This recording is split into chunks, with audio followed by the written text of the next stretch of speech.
Le messager d'Allah sallallahu alayhi wa sallam a dit: parmi ceux qui vivaient avant vous, il y avait un homme qui avait tué 99 personnes. Il demanda quel était le plus grand savant de la terre. Vous avez vu qu'est-ce qu'il a eu comme réflexe?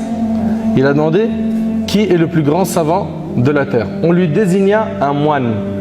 Un moine, donc c'est quelqu'un qui est tout simplement un adorateur. Il fait des adorations, mais il n'a pas beaucoup de connaissances religieuses. C'est pas un savant. Cet homme qui a tué 99 personnes, il est parti le voir et il lui a dit: j'ai tué 99 personnes. Est-ce qu'il reste une possibilité de me repentir? Le moine lui a dit: non. Pour lui, c'est pas possible. C'est grave. Et vous le savez tous que le meurtre, ça fait partie des grands péchés. C'est très très grave. L'homme, il a entendu 99 personnes repentir, il a vu que ça collait pas. Il lui a dit non. Suite à quoi, il le tua sur le coup et de cette manière, il a atteint 100 personnes, 100 victimes. Et il a demandé quel était l'homme le plus savant de la terre. On lui en désignait un. Là, à ce moment-là, on lui a ramené quoi? Quelqu'un de science. Quelqu'un qui maîtrise les sciences religieuses, qui a de la science, qui a du ilm. Et il lui a dit: j'ai tué 100 personnes. Est-ce que j'ai encore la possibilité de me repentir? Et regardez la réponse très rapide du savant. Et c'est celle-là qui doit être notre réponse. Et peu importe les péchés commis de la personne, il lui a dit: oui, oui, tu peux encore te repentir. Et qui peut s'interposer entre toi et ton retour à Allah?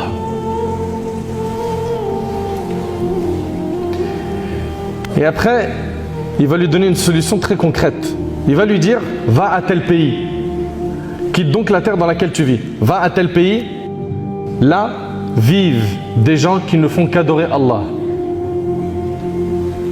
Donc il lui a dit: tu veux te repentir, il va falloir que tu t'écartes de la mauvaise fréquentation, de cet environnement néfaste qui est destructeur pour ta foi, pour ta pratique religieuse. Pourquoi? Tu ne peux pas vouloir te repentir et rester dans un cercle qui est mauvais. Tu vas pas réussir.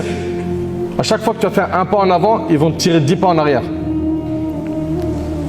Il lui dit: va à tel pays. Là vivent des gens qui ne font qu'adorer Allah. Adore Allah avec eux et ne retourne plus à ton pays car c'est une terre de mal. Reviens plus à cette fréquentation, à cet environnement mauvais. Il se mit donc en marche. Et lorsqu'il arrivait à la moitié du chemin, qu'est-ce qui s'est passé? Il est mort. Donc il n'a même pas encore eu le temps d'atteindre la terre des gens du bien. On est d'accord ou pas? Et là, les anges de la miséricorde, donc ceux qui accueillent les mourants agréés par Allah, ils se sont disputés à son sujet avec les anges des châtiments.